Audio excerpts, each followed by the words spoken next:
En fin de compte, moi j'ai préparé une petite présentation sur PowerPoint où il y a quelques chiffres, et malheureusement je me trouve privé de ma présentation. Et donc, en fin de compte, je vais improviser quelques réflexions sans pour autant me hasarder à donner des chiffres, pour ne pas dire des bêtises, et bien qu'il y avait des chiffres qui sont fort intéressants, notamment en matière de chômage, notamment le chômage des femmes diplômées de l'enseignement supérieur. Il y avait quelques indicateurs qui sont très intéressants que j'ai voulu développer et partager avec vous. Cependant, donc je vais improviser quelques réflexions et on va commencer par notre thème de cette journée, c'est l'entrepreneuriat. Pourquoi en fin de compte l'entrepreneuriat constitue pour nous un choix stratégique, voire structurel?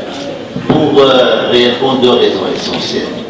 La première raison, c'est que les offres ou opportunités d'emploi, en dehors bien sûr de l'entrepreneuriat, sont devenues très limitées, voire bloquées. À savoir, il y a en fin de compte trois pistes classiques qui sont la fonction publique. La fonction publique, on sait qu'elle est déjà malades, son sureffectif, des difficultés de faible productivité et par conséquent les opportunités d'emploi au niveau de la fonction publique sont très limitées.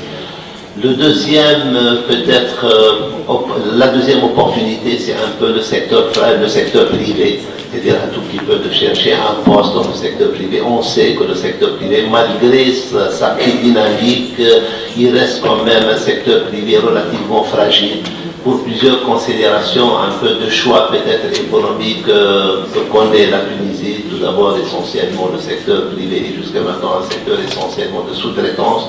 Également, l'investissement dans le secteur privé ne dépasse pas les 15% peut-être du PIB national. Et par conséquent, les opportunités également ne sont pas à la hauteur des espérances des jeunes. La troisième opportunité concerne bien sûr les flux migratoires qu'a connu la Tunisie peut-être depuis quelques années, notamment vers l'Union européenne, vers les pays du Golfe, vers les États-Unis. Et tous ces flux-là, maintenant, ils sont plus ou moins bloqués. Et par conséquent, la seule possibilité d'avoir un travail décent, c'est de penser à l'entrepreneuriat. Le deuxième volet pour lequel nous considérons que l'entrepreneuriat c'est un choix stratégique, c'est tout simplement la pression sans précédent que connaît le marché de l'emploi. Et on connaît que nous avons un taux de chômage relativement élevé. Il est maintenant aux alentours de 7% avec presque 600 ou 700 000 chômeurs, dont presque 300 000 diplômés de l'enseignement supérieur. Et par conséquent, l'entrepreneuriat constitue pour nous un choix stratégique et structurel. Et c'est pour ça que nous avons mis toute une panoplie de mesures et de structures et de stratégies pour promouvoir cet entrepreneuriat. Et donc la question essentielle, c'est comment réussir son projet. Ça, c'est très important, comment réussir notre parcours entrepreneurial. Pour cela, je pense qu'il y a quand même un mix de deux facteurs essentiels qui constituent l'élément clé de réussir le projet. Tout d'abord, il y a l'entrepreneur. Ça doit être réellement un choix personnel, un engagement personnel. C'est un choix de vie et non un accident de route. Ça doit être réellement la personne convaincu qu'il doit faire son propre projet. Et le second, c'est essentiellement l'écosystème, ou ce qu'on appelle un peu couramment le climat d'affaires. Ce mix de ces deux facteurs, l'entrepreneur et l'écosystème, est constitué d'un certain nombre de composantes et constitue réellement notre stratégie. Je ne vais pas vraiment me hasarder ou présenter toutes les composantes de ce mix-là, mais je vais peut-être me limiter à 4 ou 5 composantes essentielles. C'est tout d'abord l'entrepreneur en tant que personne qui s'engage à réaliser son projet. Ensuite, il y a bien sûr le cadre réglementaire et administratif qui est très important dans cet écosystème. Ensuite, il y a l'accompagnement et l'assistance technique que cherche l'entrepreneur tout au long de ce processus entrepreneurial. Il y a le financement, il y a l'infrastructure et la logistique, et enfin le financement et le marché. Ce sont essentiellement les principaux facteurs qui constituent cet écosystème. S'agissant de l'entrepreneur, réellement il y a un manque flagrant en matière de culture entrepreneuriale, et je crois qu'il y a un effort très important à faire, au moins au niveau de notre cursus d'éducation depuis le plus bas âge. ça doit se transformer pour que l'entrepreneuriat devienne une matière importante dans l'éducation de nos jeunes, parce que réellement, réaliser un projet, c'est très important.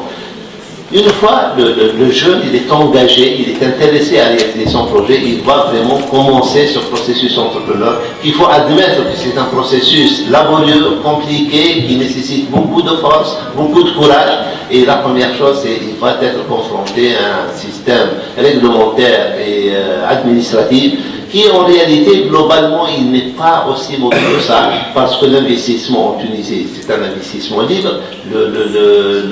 L'autorisation, c'est une exception, mais plutôt, là, il est basé sur un principe de déclaration, et par conséquent, on peut réaliser son projet, au moins pour des secteurs productifs, c'est des secteurs industriels, dans toutes les activités qui les intéressent. Le code d'investissement, c'est un code relativement généreux, bien qu'il est devenu assez compliqué. Les procédures administratives de réalisation ou la constitution juridique de son projet sont des procédures relativement simples à travers le guichet unique. Il peut réaliser, le jeune promoteur, son projet en 24 heures. Il y a des guichets uniques partout sur le territoire de la République. Et par conséquent, c'est-à-dire, disons sur le plan théorique, les procédures réglementaires et administratives sont assez simples. Cependant, sur le plan pratique et opérationnel, le jeune, généralement, ou l'entrepreneur rencontre beaucoup de difficultés lors de l'exécution. Malheureusement, pour des considérations d'interprétation, pour des considérations un peu d'explication du texte juridique et quelquefois un peu difficile à quantifier.